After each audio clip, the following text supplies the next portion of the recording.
Well, it's Friday the 12th of March, it's day 2 of the America's Cup, and it feels like summer's come back. The sun's out, it's an absolutely beautiful day today. That should stop the locals from saying that autumn's arrived. I've been sticking my fingers in my ears when they've been saying that, but it's a beautiful day. The only problem is that in the forecast there's very little breeze. In fact, so little we wonder whether racing will even get underway, which is a bit of a worry because the next 2 days don't look an awful lot better either. Anyway, we'll deal with those when we come to them. In the meantime, I'm on my way to the place to find out the gossip, and that's a coffee bar down in the Wynyard Quarter called Rushworth's. And I'm off to go and meet Freddie Carr from INEOS Team UK, who's been keeping a close eye on things and is going to tell me what he thinks about the racing we've seen so far and what it might mean going forwards.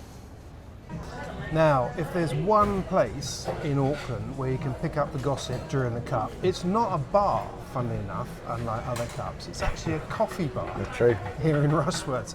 My, how things have changed. It's not a bar. I can't believe I've just said that. Anyway, it's true, isn't it? It is true. We're in Rushworth's, and this is where everybody comes in, and this is where the gossip comes from, really.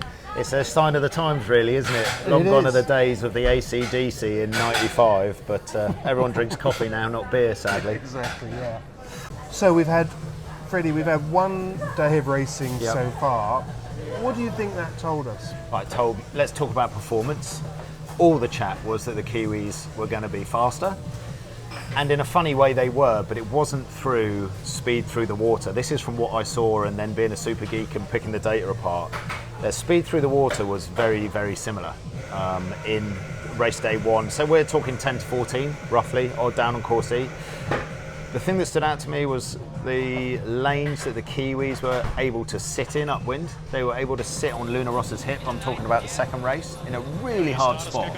And without paying much of a speed penalty, clearly had a bit of a high mode where they're comfortable sailing in that high mode upwind. And then you flip it around, and on the downwinds, they were both sitting pretty consistently at 42 knots. But the Kiwis were just sort of 4 degrees lower the whole time.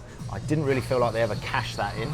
In the second race, when they were trying to get around Luna Rossa did a good job of sort of defending, but they never cashed in that low mode downwind and often butted up behind Luna Rossa. So I think there isn't the massive speed difference that everyone talked about, myself included. I got it wrong. But there is, I think the Kiwis are able to mode their boat differently, which is a powerful tool. But if you get behind the Italians, between Checco Bruni and Jimmy, they know better than anyone how to shut a race course down. Like that match race, and they've been match racing 25, 30 years, you know, and they shut that boundary race course down, and that's what the Kiwis saw in race 2. It doesn't matter how fast you are, they got their elbows. Yeah, and it's interesting you talk about the tacking as well, because I think we've seen that from some of the graphics on the TV where you get that graph of the speed dip in between. Yeah. And every time they go through a tack, it's a pointy bottom. They just basically say and they accelerate Yeah, you're right. away. And, I mean, with all the data we've got on the boats, I went back and looked at all the stern cam footage, and roughly Team New Zealand's bottom speed during the tacks was 2 knots lower than Luna Rossa's. So they are getting slower during the manoeuvres. And Luna Rossa, I think, it's hard to say, but really roughly looking at the traces, land a little bit thinner.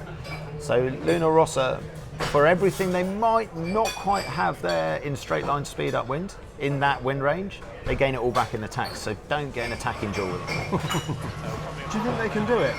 Yep, 100% I think Luna Rossa can do it. Now I'm going to sound like a bit of an idiot because I've spent last week going around saying I think Team New Zealand will win, and I still think that, but man, I've had my head turned. And that's why I love sport. That's why I love sailing. I'm so pleased you said that. And do you know, there was a part of me as a sailing fan that was like, oh, I hope it's not a blowout. And there were people out there talking about blowouts. It was never going to be a blowout. But this is going to be a good series, I think now. Well, it will be a good series. The forecast for the next 3 days is light.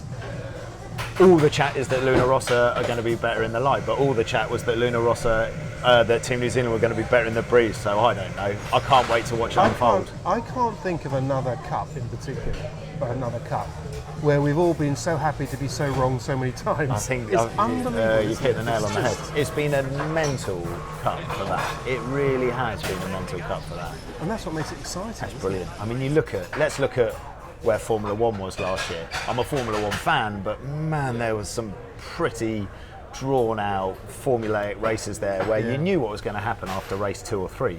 Now you look at where the cup is now, no one knows what's going to happen 1 minute to the next, so it's good sport, and I'm a sports fan, so I love that. Yeah, good stuff. Well, thanks very much for sharing that with us, Freddie. We'll tap into your brains later on, I'm sure. Sounds good. Maybe over a beer next time. Yeah, let's do a beer. I think we should do a beer. All right, done.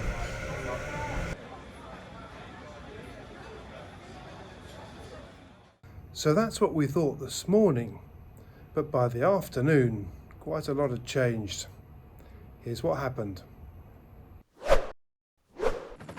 The forecast for day 2 of the America's Cup looked challenging. Light winds, big delays, but the weather had other ideas. The breeze was already building, and things had got even better. COVID restrictions had been lifted just a few hours earlier. The crowds were back, the Cup Village was open, the show was on as the racing got underway. Off the line, Luna Rossa Prada Pirelli had the upper hand, sitting to windward of Emirates Team New Zealand. A perfectly timed first tack put the Kiwis under pressure, bouncing them off. Advantage Italy. Through gate 1, Luna Rossa led by 10 seconds. From there, the Italians stretched their lead on every upwind leg to take a win by 37 seconds. Luna Rossa was as slippery in the light as most had expected. So when the breeze dropped for race 2, we thought we knew what to expect. The Italians were to windward once again, but this time the pair were much closer.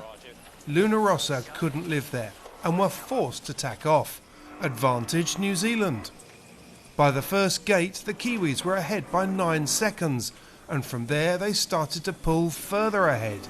A bad jibe on leg 2 didn't help the Italian chase, leaving Emirates Team New Zealand to continue to stretch their lead, finishing 1 minute and 3 seconds ahead. After day 2, it was one win apiece once again, and the big expectations on both sides continues.